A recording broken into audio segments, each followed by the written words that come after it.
Alors, je vais proposer une lecture qui pourrait peut-être choquer certains concernant ce qui s'est passé à Gaza le 7 octobre. Et je vois par les commentaires sur les radios juives notamment à quel point les femmes sont mobilisées et sont impactées par ce qui s'est passé. On fait beaucoup appel à la viso, on fait appel à... il y a beaucoup de commentatrices féminines.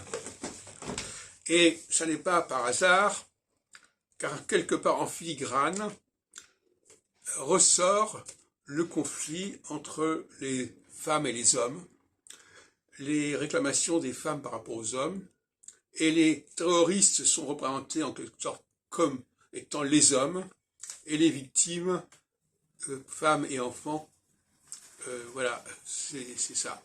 Donc, il y a là un sujet qui astrologiquement pourrait être appréhendé d'ailleurs, à savoir qu'à un certain moment, le clivage entre les hommes et les femmes se creuse, ce qui est le propre de la phase équinoxiale, comme j'avais annoncé il y a longtemps.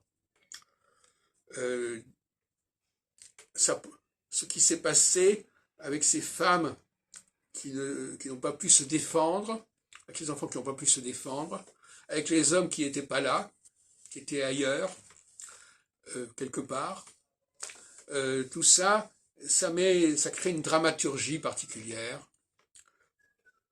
Alors, inconsciemment, c'est peut-être inconscient, mais quelque part, il y a un ressentiment des femmes par rapport aux hommes qui se focalise à travers le massacre du 7 octobre 2023.